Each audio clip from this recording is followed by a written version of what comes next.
करेंगे skeletal muscles.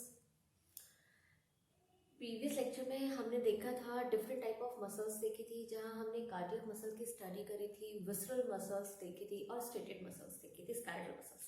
आज हम स्टडी करेंगे स्केलेटल मसल्स के बारे में। इंपॉर्टेंट है आपके चैप्टर के लिए, जैसा कि आपका चैप्टर कहता है लोकोमोशन एंड मूवमेंट। तो लोकोमोशन या मूवमेंट की आप बात करते हो तो विदाउट कॉन्ट्रैक्शन नहीं हो सकता, या आप कह सकते हो विदाउट स्केलेटल मसल्स नहीं हो सकता। स्केलेटल मसल्स के पास में बहुत अच्छी एक प्रॉपर्टी है कंट्रैक्शन की, बिकॉज मूवमेंट हमेशा कंट्रैक्शन के कारण ही होगा। ठीक है, तो देखो स्केलेटल मसल के स्ट्रक्चर को हम डिस्कस करेंगे यहाँ। ठीक है, तो स्केलेटल मसल का स्ट्रक्चर कहता है, जो स्केलेटल मसल्स होती हैं, तो स्केलेटल मसल्स अगर मैं इसका स्ट्रक्चर ड्रॉ करती हूँ तो देखो इस तरह अगर स्केलेटल मसल का स्ट्रक्चर है तो यहाँ नंबर में इस तरह के बंडल्स प्रेजेंट होते हैं। ठीक है, किसके बंडल्स प्रेजेंट है? ये मसल बंडल्स प्रेजेंट है, जिन्हें आप बोलते हो मसल बंडल्स को क्या बोलते हो? फेसाइकल्स बोलते हो। ठीक है, अच्छा जी, नंबर ऑफ जो मसल बंडल्स हैं या फेसाइकल्स की जो आप बात करते हो, यहाँ पे नंबर ऑफ फाइबर्स प्रेजेंट होते हैं यहाँ। ठीक है, इस तरह के बहुत से बंडल्स प्रेजेंट है और फिर एक जो बंडल है, ईच जो बंडल है, यहाँ पे अंदर फाइबर्स प्रेजेंट होते हैं। ठीक है, किसके फाइबर्स? हम अगर मसल की बात कर रहे हैं तो आपको ध्यान रखना है कि फाइबर किसके हैं? मसल फाइबर्स हैं। तो each skeletal bundle, each skeletal muscle में नंबर ऑफ बंडल्स प्रेजेंट है, जिन्हें आपने कहा है फेसाइकल्स। ये जो फेसाइकल्स है, ये 1 है, 2, 3, 4, ये जो प्रेजेंट है, ये एक दूसरे को होल्ड करके रखते हैं। ठीक है, एक दूसरे को जो ये होल्ड करके रख रखा है इन्होंने, तो किस तरह से होल्ड करने के लिए कुछ तो प्रेजेंट होना चाहिए ना। तो होल्ड किस तरह कर रखा है इन्होंने? वहाँ एक कॉलेजिनस कनेक्टिव टिश्यू लेयर है, ये देखो कॉलेजिनस कनेक्टिव, कनेक्शन का काम कर रही है, टिश्यू है, क्योंकि सेल्स से मिलके टिश्यू बनता है। तो आप कह सकते हो जो फेसाइकल्स हैं ये एक दूसरे के साथ किस तरह से अटैच है, किस तरह से होल्ड कर रखा है सभी ने एक दूसरे को? ये अटैच है कॉलेजिनस कनेक्टिव टिश्यू लेयर। ठीक है, जिसे अब एक ये लेयर है जिसके अंदर बहुत से, सपोज करो ये एक लेयर है, ये बंडल है, ये बंडल, ये बंडल, ये बंडल, ये सब किससे अटैच है? एक फेशिया में बंद है। ठीक है, जैसे आपने क्या कहा है? फेशिया कहा है। अब ये बात करेगा ईच की। ईच जो बंडल है यहाँ प्रेजेंट है छोटे छोटे फाइबर्स, ये बात करी है हमने। क्या प्रेजेंट है? छोटे छोटे अंदर फाइबर्स प्रेजेंट होते हैं। ठीक है, जिन्हें आपने कहा है मसल फाइबर्स। यहाँ दिख रहा है मसल फाइबर्स। तो हम यहाँ तक एक बार फिर देखते हैं। स्केलेटल मसल है, number of muscle bundles present है, नंबर ऑफ जो बंडल्स हैं ये कनेक्टिव लेयर से कनेक्टेड है, जिसे आपने फेशिया कहा है, और फिर फेशिया के अंदर प्रेजेंट है muscle fibres. Done, bundle then fibre. अब आप आगे बात करोगे।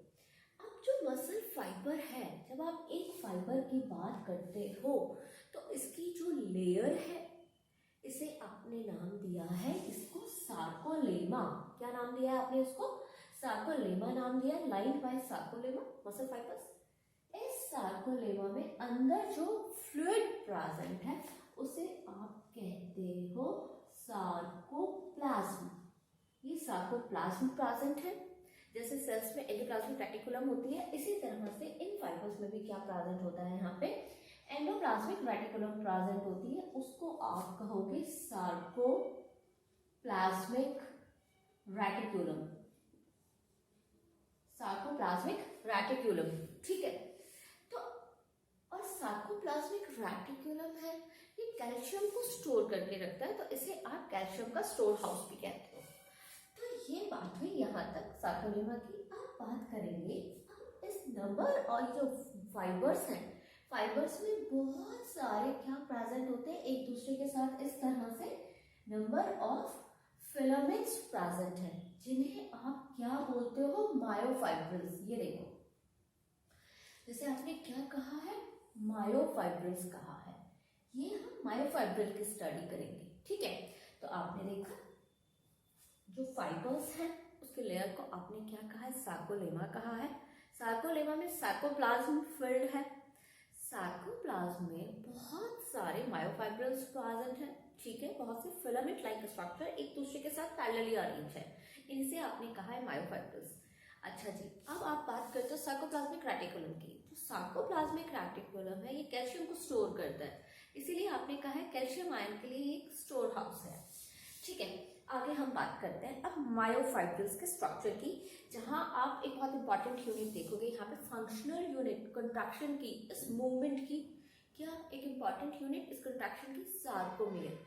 ये सार्कोमेयर का स्ट्रक्चर है, इसकी हम स्टडी करेंगे, ठीक है। तो देखो बात आती है जब मायोफाइब्रिल्स की, तो मायोफाइब्रिल्स में प्रेजेंट होते हैं लाइट बैंड्स प्रेजेंट है और डार्क बैंड्स प्रेजेंट है, ठीक है। वो हम देखेंगे कैसे। आपको एक पोर्शन दिख रहा है, ऑफ कोर्स इसमें कम स्ट्रक्चर्स प्रेजेंट है, ये फिलामेंट यहाँ तक नहीं बढ़ा हुआ, तो ये light band, then dark band और फिर लाइट बैंड। तो आप कह सकते हो लाइट बैंड और डार्क बैंड एक दूसरे के अल्टरनेटली अरेंज्ड है, कि पहले लाइट है देन डार्क है और फिर लाइट है, ठीक है। आप कह सकते हो ये मायोफाइब्रिल में लॉन्गिट्यूडिनली अरेंज है, एक लॉन्गिट्यूडिनल पोर्शन ये, एक लॉन्गिट्यूडिनल पोर्शन ये और दूसरा लॉन्गिट्यूडिनल पोर्शन नेक्स्ट है। इसी तरह ये आगे मूव करेगा, ठीक है। तो आप बात करते हो ये लाइट या डार्क दिखता कैसे है। एक्चुअली मायोफाइब्रिल का स्ट्रक्चर में दो प्रोटीन्स प्रेजेंट होते हैं। कौन से हैं वो दो प्रोटीन्स, एक तो एक्टिन प्रेजेंट है और दूसरा मायोसिन प्रेजेंट है। एक्टिन को आप बोलते हो लाइट बैंड, मायोसिन को बोलते हो डार्क बैंड।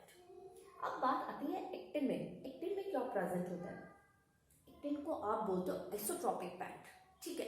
यहाँ एक्टिन प्रोटीन प्रेजेंट है, आइसो, आई नाम क्यों दिया हमने, आइसोट्रोपिक के कारण नाम दिया, I stands to isotropic and A stands to anisotropic, anisotropic, ठीक है। तो आई यहाँ यूज हुआ है, I band, isotropic, then anisotropic, then isotropic, ठीक है। अच्छा, आप एक इंपॉर्टेंट बात देखना, यहाँ आपको जो फिलामेंट दिख रहा है थिन दिखाई दे रहा है, और यहाँ जो दिख रहा है ये थिक फिलामेंट दिखाई दे रहा है, ठीक है। As compare to this one ये थिकर है, इसीलिए हम यहाँ एक्टिन को बोलते हैं थिन फिलामेंट, और यहाँ मायोसिन के लिए यूज होता है थिक फिलामेंट, ठीक है। कुछ इंपॉर्टेंट टर्म्स क्लियर हुई। आई यूज किया आइसोट्रोपिक के लिए, एक्टिन की बात कर रहे हैं, फिर बात कर रहा है मायोसिन, डार्क बैंड की, light band, then dark band, और आपने इसको कहा है एनाइसोट्रोपिक, ठीक है। तो यहाँ तक जो ये बात होती है, हम फाइबर्स की बात करें, किस तरह लाइट फाइबर्स, ये लाइट बैंड या डार्क बैंड शो हो रहा है। अब हम आगे बात करते हैं, जो आई बैंड है या एक्टिन फिलामेंट है, एक्टिन फिलामेंट को कनेक्ट करती है जेड लाइन, इधर भी एक्टिन फिलामेंट प्रेजेंट है इसके इस साइड भी और यहाँ भी, तो ये जेड लाइन प्रेजेंट है, यहाँ इसी तरह जेड लाइन, क्योंकि यहाँ भी एक्टिन फिलामेंट प्रेजेंट है, यहाँ भी, तो इन दोनों साइड जो एक्टिन फिलामेंट को डिवाइड कर रही है, बाइसेक्ट कर रही है जो लाइन, उसे आपने कहा है जेड लाइन। ये रही इजी, एक्टिन के दोनों तरफ जो लाइन प्रेजेंट है उसे आपने कहा जेड लाइन, बाइसेक्ट कर रहा है एक्टिन फिलामेंट को, ठीक है। अच्छा, अब बात आती है, ये मायोसिन फिलामेंट है, ये actin, myosin, actin, myosin, then actin, फिर मायोसिन, ठीक है। अब जहां पे आपको सिर्फ एक्टिन फिलामेंट दिखाई देता है उसे आप कहते हो आई बैंड, ठीक है, लाइट दिखाई देगा ये। अब जो मायोसिन फिलामेंट के साथ में एक्टिन फिलामेंट तक का पोर्शन, ये मायोसिन तक का जो पोर्शन दिखाई दे रहा है ये डार्क शो होगा, क्योंकि यहाँ कौन सा प्रोटीन प्रेजेंट है, मायोसिन प्रोटीन है जो डार्क बैंड शो करेगा, तो इसको आपने कहा है ए बैंड।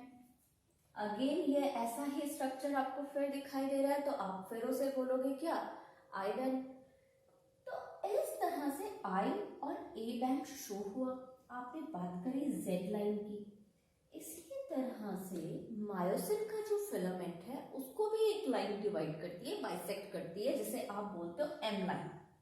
ये यहाँ इस तरह से, इसको आप क्या कहते हो, ये एम लाइन। एक इंपॉर्टेंट एच जोन, लास्ट हम बात करेंगे एच जोन की। एच जोन कहाँ शो होता है, किस तरह शो होता है, जब ये रेस्टिंग स्टेज में है, ठीक है, एक स्केलेटल मसल का फाइबर, या बात करो सार्कोमियर की, जब ये रेस्टिंग स्टेज में है तो कुछ पोर्शन ऐसा होता है जो ओवरलैप नहीं करता मायोसिन फिलामेंट को पूरी तरह से, और जो ये नॉन ओवरलैप्ड इतना इतना पोर्शन है, इसको आप कहते हो एच जोन। ये देखो एच जोन, जो ओवरलैप नहीं कर हो रहा है एक्टिन फिलामेंट से, वो डार्क बैंड का पोर्शन है एच जोन। ठीक है, फिलामेंट ने सिर्फ यहीं तक कवर किया है, यहां तक कवर किया है, तो इतना इतना पोर्शन क्या हो गया, ये एच जोन हो गया है। क्लियर हुई बात? अब हम बात करते हैं कंट्रैक्शन की फंक्शनल यूनिट। दो जेड लाइन के बीच का जो स्ट्रक्चर है, इसे आप कहते हो सार्कोमियर। ये देखो, इसे आप कहते हो सार्कोमियर। यही फंक्शनल यूनिट है जो हम आगे थ्योरी पढ़ेंगे, स्लाइडिंग फिलामेंट थ्योरी आगे डिस्कस करोगे, किस तरह से ये मायोसिन में यहाँ प्रेजेंट होता है, हेड लाइक स्ट्रक्चर एक्टिन के साथ में बाइंड करते हैं, किस तरह कंट्रैक्शन होता है। ठीक है, ये हम आगे डिस्कस करेंगे, लेकिन ये इतना पार्ट आपको यही याद रखना है। ठीक है, कि ये दो जेड लाइन के बीच में सार्कोमियर प्रेजेंट होता है, जो कि कंट्रैक्शन के लिए एक फंक्शनल यूनिट है, यही अपना फंक्शन परफॉर्म करेगी। ठीक है, कंट्रैक्शन के लिए। तो आई बैंड ये खत्म होती है बात, लाइट डार्क देन लाइट। एक बार फिर देख लो, ये दो जेड लाइन है जो बाइसेक्ट करती है एक्टिन फिलामेंट को, एम लाइन है जो बाइसेक्ट करती है मायोसिन फिलामेंट को। जहां मायोसिन फिलामेंट एक्टिन फिलामेंट के थ्रू ओवरलैप नहीं है, उसे आपने कहा है एच जोन कहा है। ठीक है, तो यहां मैं खत्म करती हूँ, आपका स्केलेटल मसल के स्ट्रक्चर की बात खत्म करती हूँ। ठीक है, हम कंट्रैक्शन की बात करेंगे आगे। Okay friends, thank you. जय हिंद, जय भारत।